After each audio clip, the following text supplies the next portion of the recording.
insana fi ahsani taqwim summa radadnahu asfala safilin. Asyhadu an la ilaha illallah wahdahu la syarika lah wa asyhadu anna Muhammadan abduhu wa rasuluh. Allahumma shalli ala sayyidina Muhammad wa ala ali sayyidina Muhammad.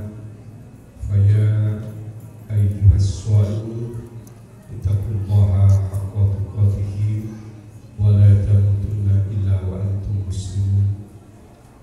Wallahu ta'ala fil Qur'anil Karim.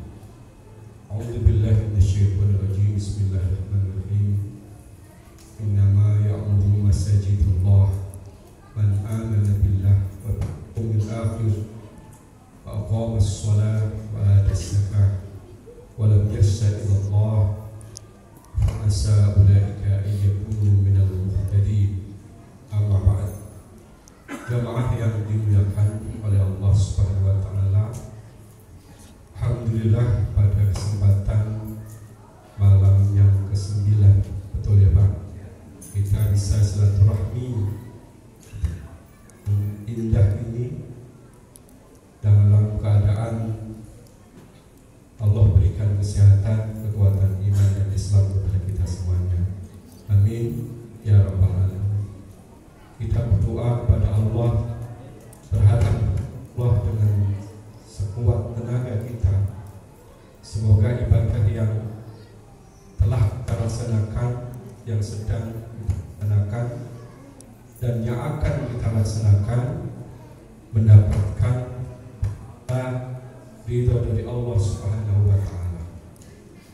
Jamaah yang dimuliakan oleh Allah Subhanahu wa taala, di dalam ayat Al-Qur'an memerintahkan kepada kita bagaimana perintah untuk menjaga diri kita dan keluarga kita dari siksa api neraka.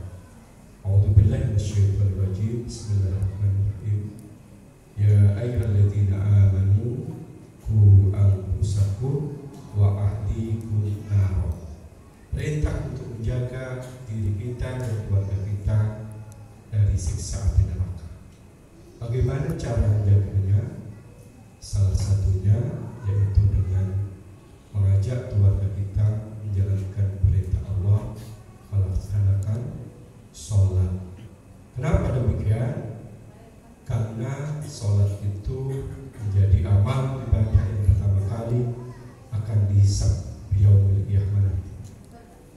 Awwalu ma yuhassabu bil 'abdu yaumil qiyamati as-shalah. Idza shalahat shalaha lahu sa'iru 'amalihi wa idza fasadat fasada sa'iru 'amalihi. Amal pertama kali yang dihisab oleh Allah itu adalah sholat. Apabila sholatnya itu benar, maka insya Allah amal ibadah yang lain menjadi benar. Apabila sholatnya rusak, maka bisa menjadi amal ibadah yang lain menjadi rusak. Pertanyaannya, bagaimana sholat yang harus kita lakukan? Lebih baik sholat sendiri atau sholat berjamaah? Maka jemaah yang dimuliakan oleh Allah Subhanahu wa taala, tentu sholat berjamaah terutama kita laksanakan di mana? Di masjid.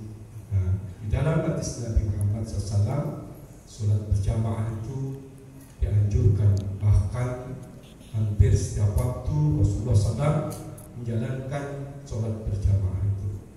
Kewajiban untuk melaksanakan sholat berjamaah di masjid itu kepada tentunya kepada setiap orang muslim. Di antaranya di dalam hadis Nabi, man sami'a nida falam ya'tihi fala sholata lahu illa min udhrin. Barang siapa yang mendengar suara azan dan kemudian dia tidak mendatanginya, maka sholatnya tidak sempurna kecuali dalam keadaan uzur. Jadi gitu jemaah sekalian yang dimuliakan oleh Allah Subhanahu wa taala, kasus ini terjadi ada sahabat Rasul yang bernama Abdullah bin Umi Maktum, yaitu seorang sahabat yang buta, yang kemudian dia bertanya kepada Nabi, apakah anjuran sholat berjamaah di masjid itu juga kepadanya yang kondisi fisiknya tidak sempurna. Maka tadi hadis Nabi menjelaskan, barang siapa yang mendengar panggilan azan dan dia tidak mendatanginya, maka sholatnya tidak sempurna kecuali dalam keadaan khusyuk. Jadi jamaah yang dimuliakan oleh Allah SWT, Abdullah bin Umi Maktum itu kemudian dia bagaimana berusaha sekuat tenaga untuk menjalankan ibadah sholat berjamaah di masjid, sampai-sampai mohon izin nih, dia jatuh dan terluka parah yang kemudian bercucuran darah lukanya itu sendiri. Maka tidak mengurungkan niatnya untuk terus menjalankan sholat jamaah di masjid tersebut, yang pada akhirnya ada yang menawarkan untuk mengantarkan sholat ke masjid dan mengantarkan kembali ke rumahnya. Apa yang terjadi? Sahabat tadi bertanya, wahai sahabat, apa gerangan yang menjadikan engkau begitu baik membantu kepada saya untuk mengajak ke masjid dan mengantar kembali pulang ke rumah? Maka ternyata orang yang mengantarkan itu dia menjawab, siapakah gerangan engkau? Jawab, aku adalah iblis. Kok bisa iblis kemudian mengantarkan sahabat tadi untuk melaksanakan sholat jamaah di masjid? Rupanya iblis itu mendengarkan dialog para malaikat yang mengatakan bahwa ketika Abdullah bin Umi Maktum jatuh tadi itu sampai berdarah-darah, Allah mengampuni setengah dari dosanya. Maka iblis dengan sekuat tenaga, dengan terpaksa melakukan hal itu untuk mengantarkan Abdullah bin Umi Maktum itu ke tempat masjid dan sampai pulang. Kenapa? Berarti apabila jatuh kembali, maka setengah dosanya akan diampuni oleh Allah SWT. Itu yang terjadi. Ada kisah lain lagi, yaitu kisah dengan Ubaidillah bin Umar Al-Qawariri, yaitu guru dari Imam Bukhari, yang menjelaskan bagaimana ketika akan melaksanakan sholat jamaah di masjid, sementara ada tamu yang datang, sehingga ketika dia datang untuk melaksanakan sholat jamaah isya di masjid itu sudah ketinggalan, dia kebingungan mencari jamaah yang belum melaksanakan sholat isya. Akhirnya tidak ketemu. Dalam ijtihadnya, kemudian dia melaksanakan sholat isya itu sebanyak 27 kali, bukan 27 rakaat. 27 kali dia melaksanakan sholat isya, sehingga tentu kecapean, yang kemudian membuat dia tertidur. Dalam tidurnya itu dia bermimpi. Apa mimpinya? Dia sedang mengendarai kuda dan bersama dengan sahabat-sahabat yang lain. Rupanya kudanya itu ketinggalan jauh.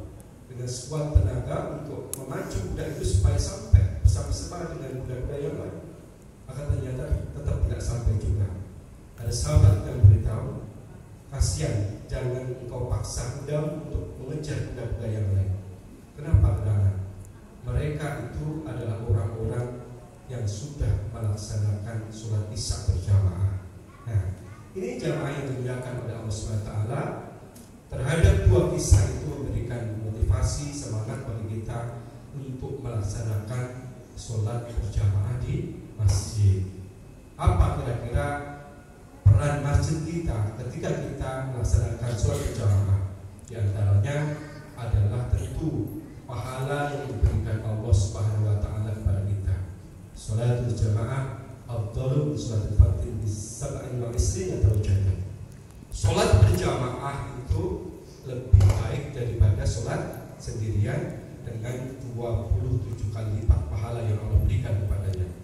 Bahkan dalam hadis yang lain, sholat isya fi jama'atin faka'anna maqama nisfal lail. Sholat subuh fi jama'atan faka'anna sholat lail kullah. Siapa yang sholat isya dengan berjamaah, maka seperti dia telah mengerjakan kebaikan setengah malam. Kita sholat tarawih saja kurang lebih berapa jam tadi? 1 sekarang itu mendapatkan 4 ditambah dengan 8 tadi ya. Nah, itu sholat yang dilakukan setengah malam itu kira-kira sholat berapa rakaat. Nah, kemudian dijelaskan lagi, barang siapa yang sholat subuh berjamaah maka dia seperti mendapatkan pahala sholat sepanjang malam. Nah, ini jamaah sekalian yang dimuliakan oleh Allah Subhanahu wa taala, maka kita bagaimana melaksanakan sholat itu dengan benar, menjaga diri kita dan keluarga kita dari siksa api neraka, untuk bisa memakmurkan masjid kita dengan melaksanakan sholat berjamaah di masjid yang kita cintai. Pengaruh dari sholat jamaah yang kita lakukan di masjid itu diantaranya adalah akan membangun yang namanya ukhuwah Islamiyah. Kekuatan antara umat Islam yang satu dengan yang lain. Boleh jadi kadang-kala kita tidak saling kenal, tetapi ketika berada di tempat yang indah ini, maka dibangun yang namanya ukhuwah Islamiyah. Ukhuwah yang tumbuh karena kita satu akidah Islam. Maka di dalam hadis Nabi Muhammad SAW dijelaskan, al-muslim akhul muslim la yadlimuhu wa la yakhdiruhu wa la yakhiruhu wa la yakdiruhu. Seorang muslim yang satu dengan muslim yang lainnya itu adalah bersaudara. Tidak boleh saling menzolimi, tidak boleh saling menfitnah, tidak boleh saling menganiaya, tidak boleh saling mendustakan. Jamaah yang dimuliakan oleh Allah Subhanahu wa taala, yang ketiga, dengan sholat berjamaah itu akan yang namanya selain ukhuwah Islamiyah adalah bagaimana kita melatih kesabaran. Betul Bu? Nah, ini kalau tadi Pak Ustadz Fadani ini yang jadi imam, saya yakin itu jamaah begitu khusyuk, suaranya yang indah, seolah-olah kita sedang sholat di Masjidil Haram ya Pak.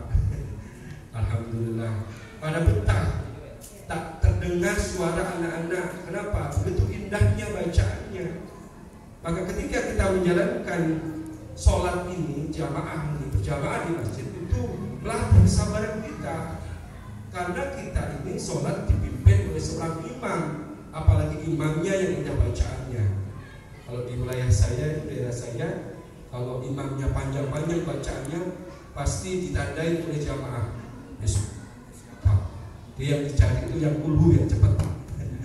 Tapi alhamdulillah di masjid ini begitu luar biasa. Semangat masih duduk dengan istiqomah untuk sama-sama menjalankan ibadah kita kepada Allah Subhanahu wa taala.